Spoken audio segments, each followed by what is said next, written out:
Welcome everyone to Zoom Into Books today. We have Dr. Raymond Keller, who is one of the foremost ufologists in the world. He has traveled over 40 countries, including China, in pursuit of esoteric knowledge and lecturing to groups about the UFO phenomenon and the planet Venus.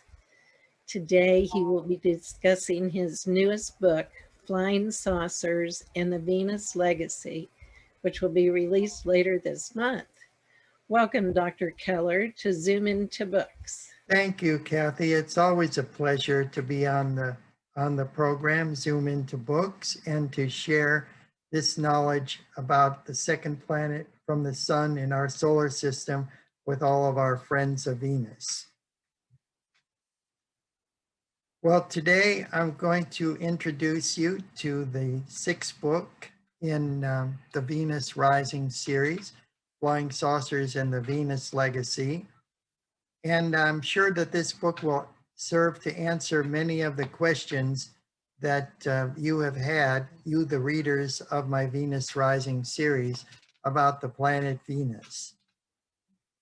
And the first question that I received was, in your Venus books, frequent mention is made of reincarnation.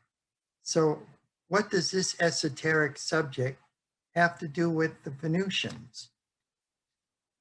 Well, many souls on Earth and other planets in the solar system and beyond reincarnate on Venus after having reached the highest plateau of spiritual mastery in this density, preparatory to their transition into higher dimensions.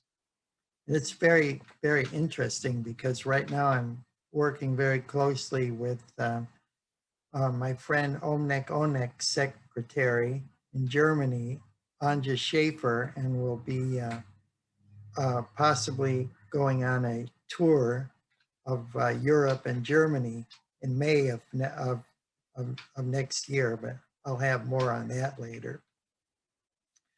But after several lifetimes on Venus, some souls return to the souls of lower degree in order to serve the inhabitants of these worlds as teachers or avatars of a cosmic gnosis essential for guiding their students in making their own transitions to Venus onward and upward as it is. Now, in previous Zoom Into Books, we've done finding your EQ, your extraterrestrial quotient, and I'll be doing a detailed presentation on that this month in Sedona, Arizona, at the Unity of Sedona Church. And that will be on this at 3 p.m. on Sunday, the 22nd of August. And then 3 days later, on the 26th through the 29th, I'll be up in Mount Shasta with the Hierarchy of Light Conference to discuss even more of the mysteries of Venus and UFO contacts, and introducing my sixth book. Now, what's really great about this book is that these are varied experiences of contactees from all around the world, not only with Venusians, but extraterrestrials from throughout our spiral arm of the Milky Way galaxy. So I'm not claiming to be the only one and the only one channel. And I've collected information over many, many years since writing about flying saucers and publishing articles in the 1960s. So all this information is coming forth in my Venus books, and you'll be able to read about Woodrow Derenberger, James Dean, not the singer, but the contactee from Hutchinson, Kansas, and many others, the foundations of APRO, Aerial Phenomena Research Organization, and so forth. But getting back to this question about the reincarnation, of course, many of brothers and sisters of Venus working here on Earth have been here before in prior incarnations. Essentially, they're attempting to awaken us to the reality of our own misguided thinking in so many avenues. They long ago succeeded in honing their intellects and setting aside their individual egos. Those that are incarnated here on earth are always to be found channeling their energies into service on behalf of others. Of course, they are interested in accomplishment, but not for themselves. They are always working for the betterment of all. Should one arrive at the point of being reincarnated on Venus, there's a hall of records there that can be freely accessed to reveal all previous incarnations in the denser realms. This hall of records, which some on Earth refer to as the Akashic records, has a machine that taps into a crystal ice cave beneath the windswept surface of the planet Uranus. There you can literally find out anything you want to know about any prior incarnation that you may have had. Of course, if you were to look at the Akashic records of another individual, you would have to have their permission to do that. So there are a few individuals who have bypassed the so-called wheel of life, and these are the ones who have been translated to Venus for their worthy deeds on Earth in behalf of their fellow beings. Annalise Guerin of American Falls, Idaho, was taken up bodily from Mount Shasta in California. She never experienced a physical death and went straight up to Venus. Now she looks like a beautiful teenager, and the key to this bodily translation is found in her 9 esoteric books. So I can't praise Annalise Guerin enough, and her books continue to constitute a marvelous work and clearly show a path to enlightenment. And we'll have a surprise at Headline Books, speaking of Annalise Guerin, coming up just shortly after the release of the Flying Saucers and the Venus Legacy. And all I could tell you is that this is dealing with the high spiritual aspects of contacts with the Venusians and their message here on Earth. So keep checking this site, Headline Books, for information on the 7th book in the series, which will be coming out very soon. So I had another question. It says, you have frequently mentioned the concept of a state of happiness in many of your lectures. Can you elaborate on this from a Venusian perspective? Of course, but I want people attending my lectures and listening to me on these podcasts or radio programs to know that Venusians are a happy people. This is the type of happiness that should not be equated with emotionalism and the drama that accompanies it here on Earth. The Venusians possess an inner joy that comes from carrying out a well-done task. Everything the Venusians do carries an embedding of their own individual and collective life force. Suffice it to say, the Venusians have the utmost respect for everything and everybody. This is because they recognize the divine spark in all of us, in all of creation, and especially the sentient beings that they share the cosmos with, no matter where they are located. So what about fears? Are the Venusians afraid of death as we are? Well, the Venusians realize the material body is something akin to a garment. When it wears out, they know the time is fast approaching when they can simply exchange it for a new one. Having an assurance of reincarnation, there's no guesswork about an afterlife. It's no longer necessary for Venusians to fear death. They passed that stage of their cosmic evolution countless millennia ago. So as we are now, the Venusians once were, and as they are, we can attain to that kind of glory. Now, the Venusians have attained an awareness that when they move on to some other sphere of existence, they will be provided with a material body constituted of the elements of their new planetary environment. their body will be perfectly adapted to the physical conditions that they will find there in their new celestial home. And as to how many worlds there are out there, we know from the various Gnostic Gospels that Jesus, the Christ, explained that the inhabited omniverse was so vast that not even the angels were privy to the knowledge pertaining to the ends of it, if it even had any points of demarcation. The great esoteric teacher Helena Blavatsky also declared that the immensity of space was filled with intelligences. Now, the other question was, all these questions is interesting because they all have a spiritual underpinning to them. Is, do the space people worship God as we do, and do they have any religion? They do worship. They do not worship God per se as we understand it, but they do have a direct gnosis, a direct understanding and knowledge of God. They recognize that there is an infinite creator constituted of spirit that permeates the entire fabric of the cosmos.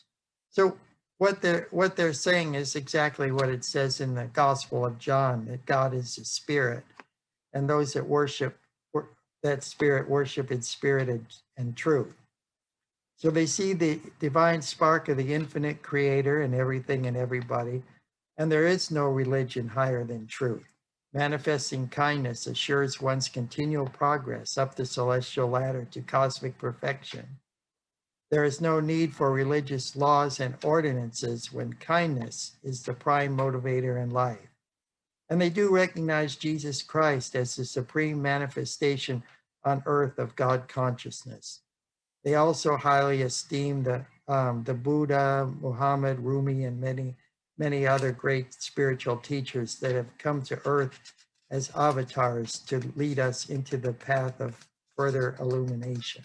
So those are some of the questions asked to me at various conferences and meetings about Venusians. And this is information gained not only by myself, but also through the countless other contactees and their accounts, which are appropriately described and provided in the book, Flying Saucers and the Venus Legacy.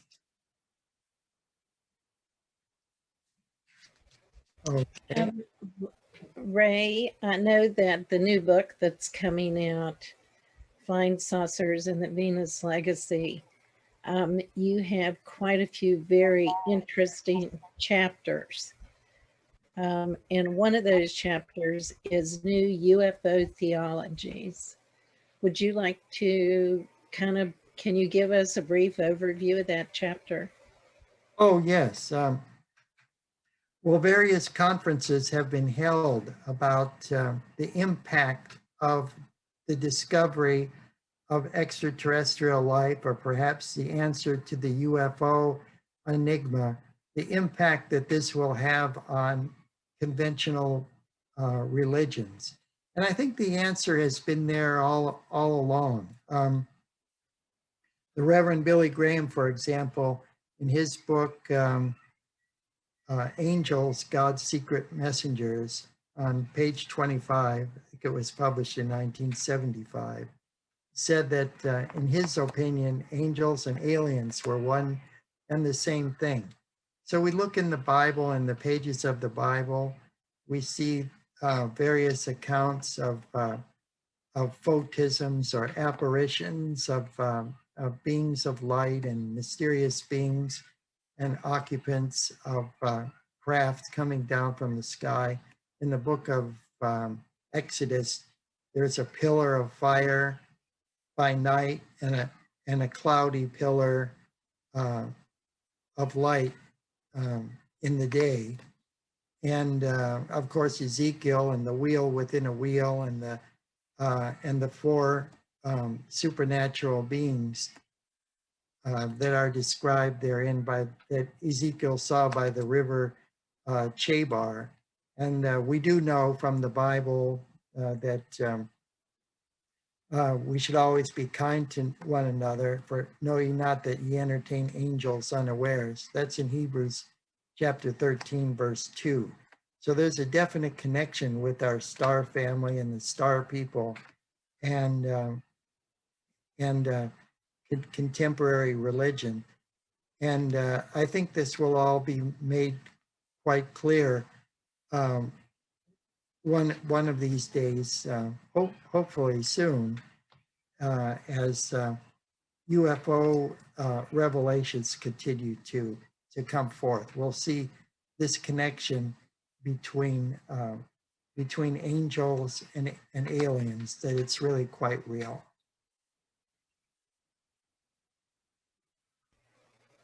I've heard it said many times that the in the bioactivity phenomenon are people describing what they see in the context of their world. So, you know, people in biblical times can only use words and from their experiences to describe what they see, particularly about the wheel within the wheel from Ezekiel. And as time goes on, I think that you have found, I know we have found in some of the UFO books that we have published, is that people around the world now see the same things. They describe the same experiences. Do you find that too? Oh yes, I do find that to be true. And I look at this phenomena in one of the chapters in the Venus Legacy book, in so far as apperception goes about the UFO phenomena, is that how we interpret events is through our own experiences, through our own background, perhaps our own religion, our own avenue of education. And this greatly shapes what we see. And the best way to describe that would be you could have 5 blindfolded men or women, and they go out and they're standing next to an elephant, and one's grabbing an ear, one's grabbing a tail, one's grabbing a leg, and they all have a piece of the elephant, but they don't see the big the big picture. And of course, they're all in the UFO phenomena. They're all encountering this extraterrestrial or ultra-dimensional entity or object or experience, and so they're providing an account through the affective filter of their own background and experience, which I call apperception, and write about that in the first chapter of the Venus Legacy book. There's also a couple chapters in there with very firsthand information about the foundations of APRO, Aerial Phenomena Research Organization. When I was a youth, I was a member of that group. It was started in Sturgeon Bay, Wisconsin in 1952. And Dr. Leo Sprinkle who was a scientific consultant to APRO, wrote the introduction for my first book, Venus Rising, A Concise History of the Second Planet. But what's unique about the chapter on the foundations of APRO in the Venus Legacy book is that it details the relationship that Coral and Jim Lorenzen, the founders of APRO, had with the Air Force at that time in the early days of the UFO era, and also with George Adamski and the contactees. And the very same people that photographed Queen Orda and her posse at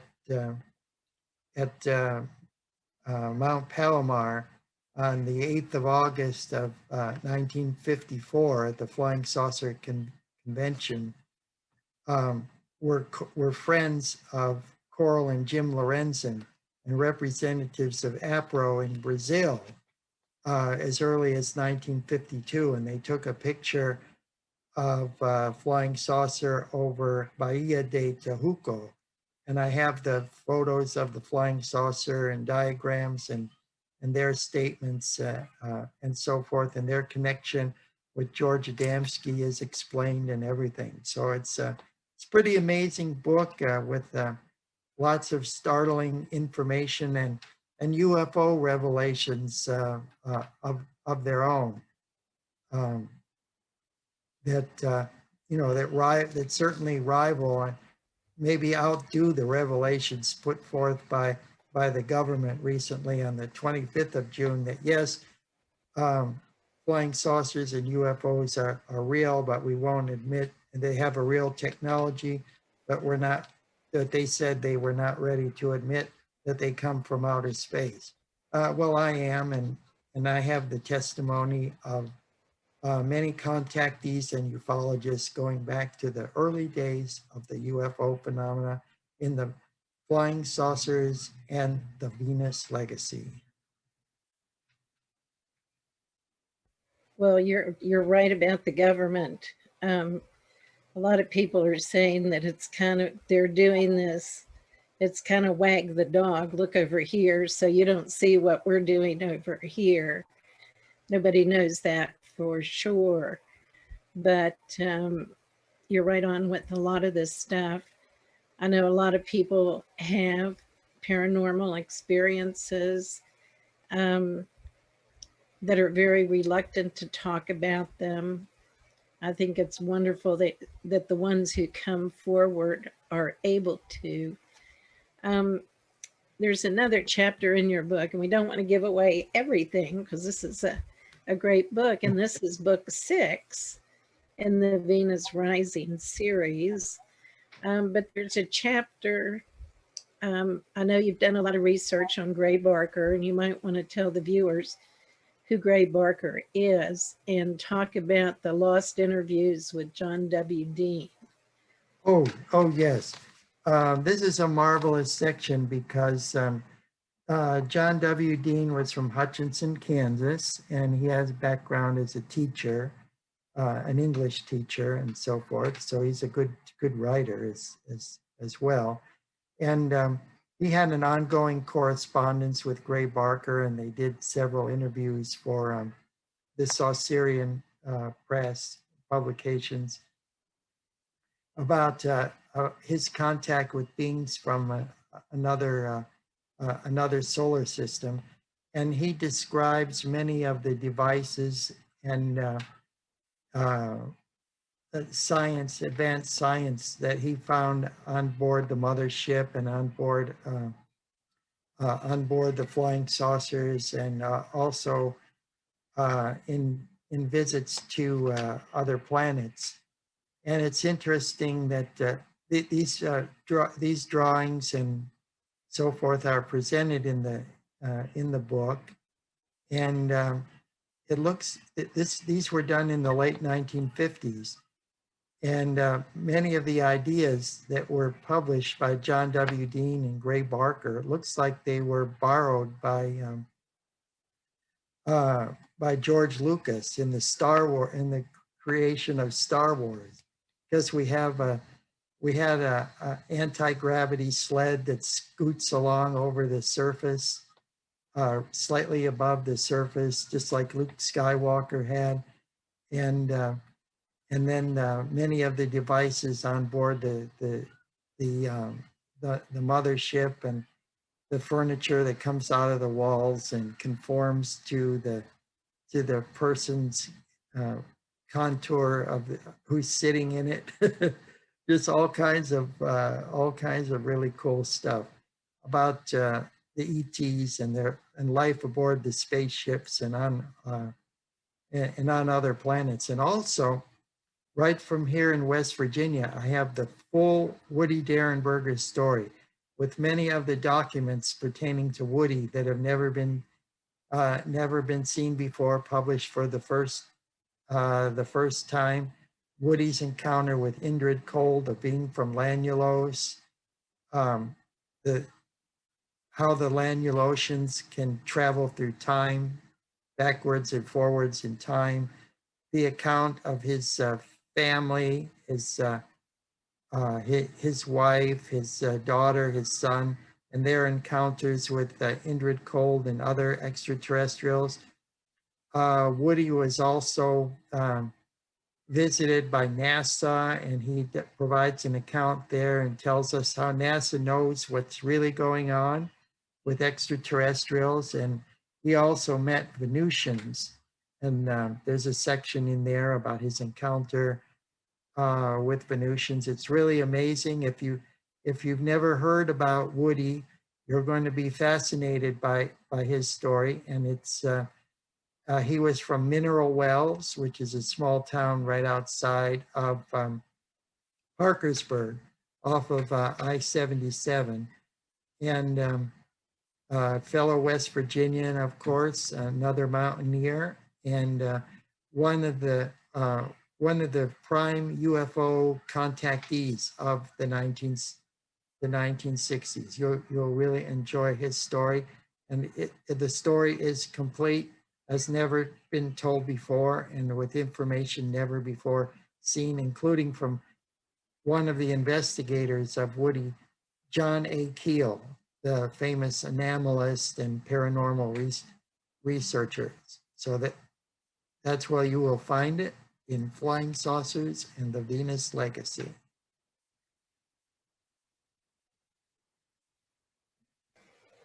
That's amazing, Ray. I wasn't familiar with that story until we got your manuscript.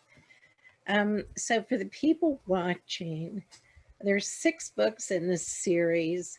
Would you give us a brief overview, starting with Venus Rising, so they can, and for the people on Facebook, if you have questions for Dr. Keller, please type them in the comment section. We'll be happy to take your questions. And there are links to Dr. Keller's author page on Amazon with all his titles. And you can also purchase his books on headlinebooks.com. And those links are posted too.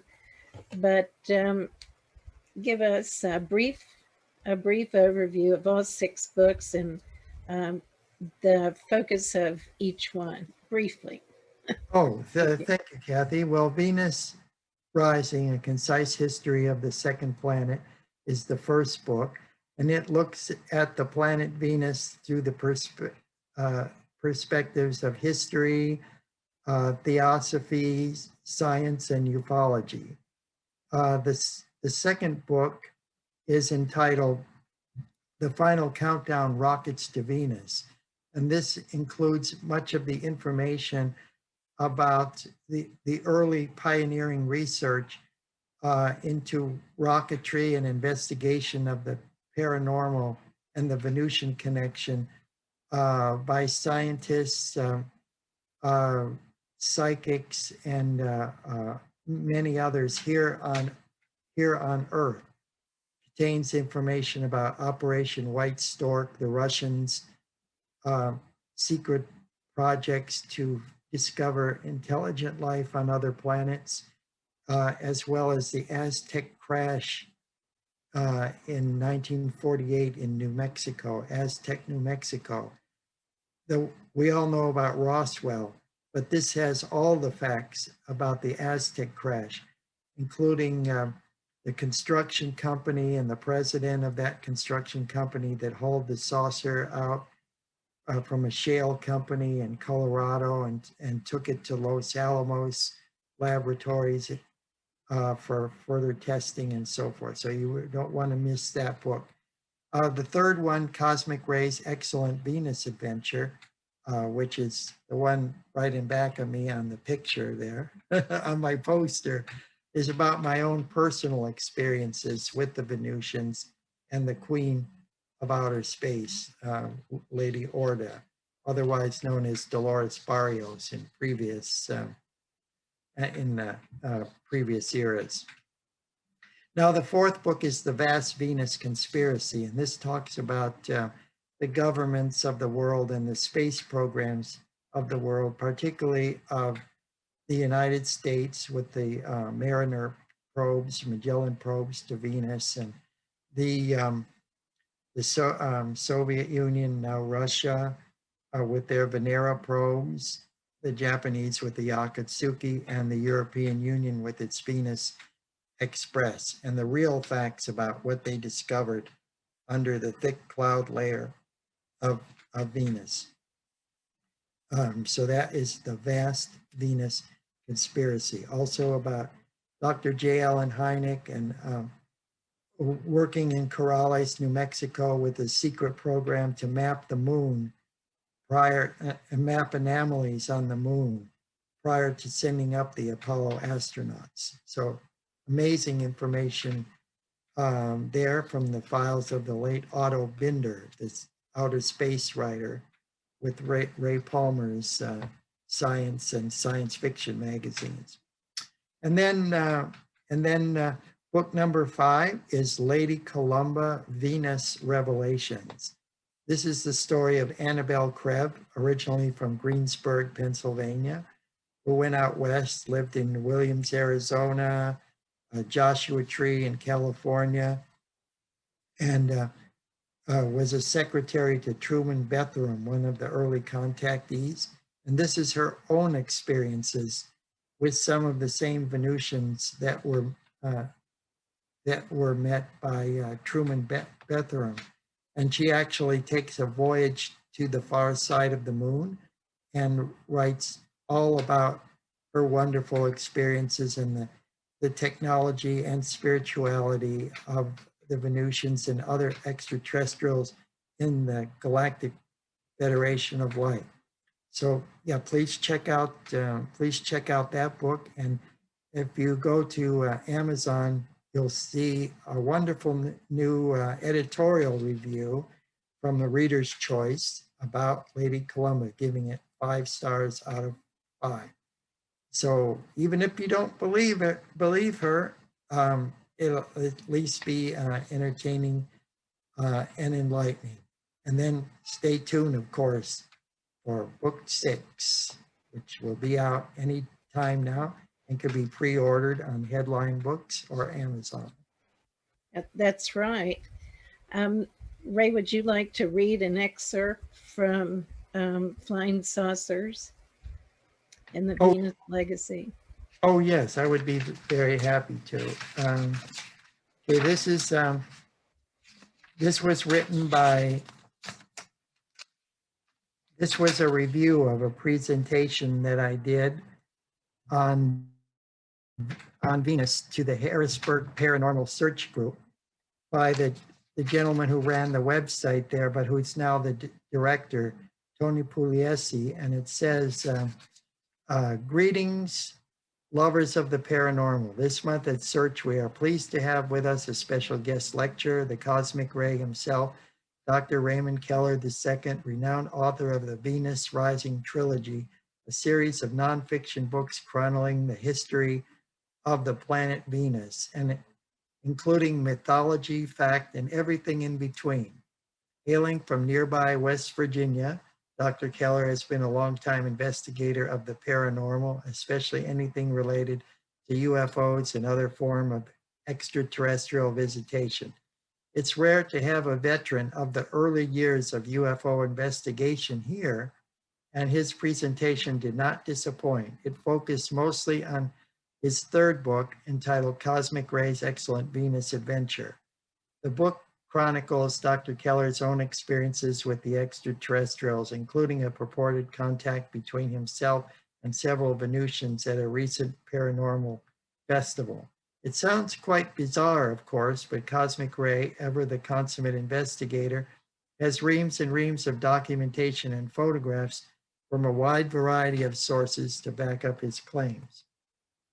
During the presentation, we were given a good idea of the scope of extraterrestrial contact that we might be encountering here on Earth, including the apparent claims of a Canadian official that we are, in fact, being visited by around 80 species. Of course, it's impossible to verify these claims, but the preponderance of evidence that we are being visited by something or several somethings unearthly seems overwhelming. Dr. Keller also gave great insight into extraterrestrial technology that sent everyone in the room scrambling for their cell phones to Google the information he was giving us. This was truly an eye-opening presentation that makes us all long for the days of the flying saucer clubs of the 1950s and 60s, back when all of this was both recent national news and serious business. So that is from the introduction of the flying saucers and the Venus legacy, because frankly, that's what flying saucers and the Venus legacy is all about. About the accuracy and the truth of the knowledge that was revealed by the contactees in the 50s and 60s, including about the technology and the anti-gravity and everything else. And it's all brought up to date and presented for your approval in Flying Saucers and the Venus Legacy. Oh, that's wonderful. I know that you have some rather large events coming up. Please tell us what's on your schedule. Well, thank you, Kathy.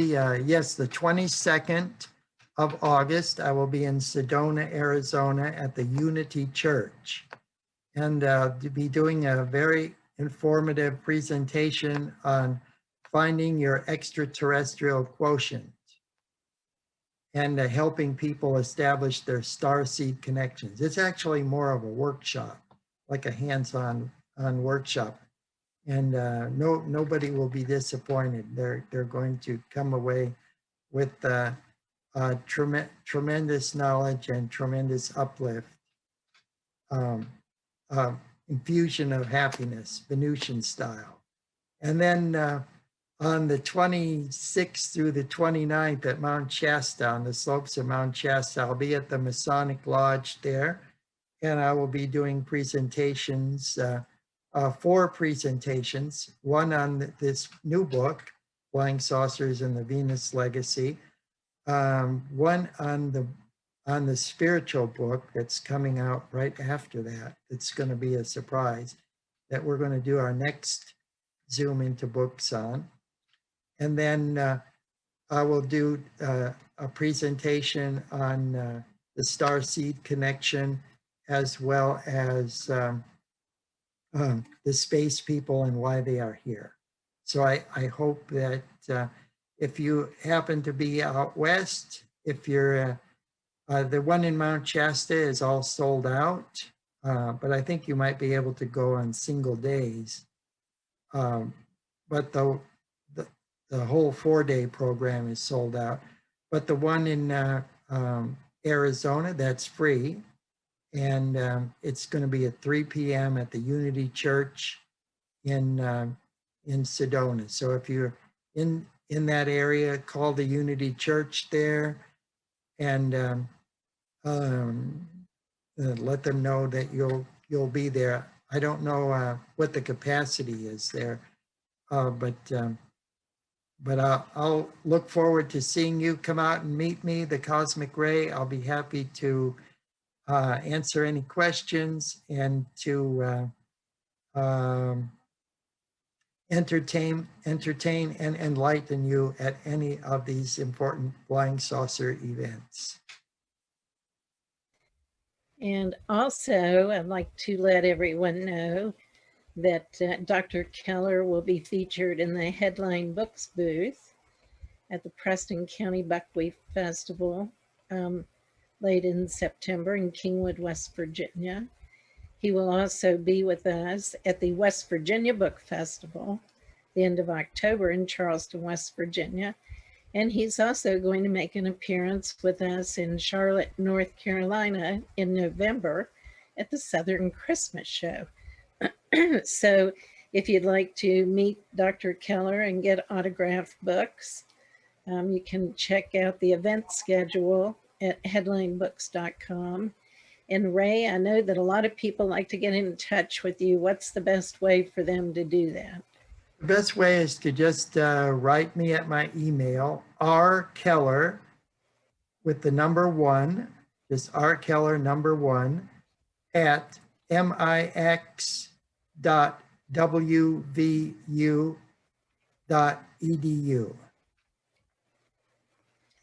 Alrighty, I will also post that link in the comments. And for those of you who might have joined us late, this video will be available on the Zoom into Books website or Facebook page, and it'll be out on our Zoom into Books YouTube channel in the coming weeks. And Dr. Keller's other videos are on there now, so if you haven't subscribed, please do. Raymond, and all the Venus books are illustrated throughout. There's about 100 photos in each of these Venus books. So please check them out, and thank you all, dear friends of Venus, for your kind attention during this presentation. And thank you, Kathy, for having me on as the guest. Thank you, Raymond, and we'll see you in just a few days talking about your ET commitment. Is that the right word? Yes, that's right. Okay, thank you so much, everyone. Bye-bye. Thank you.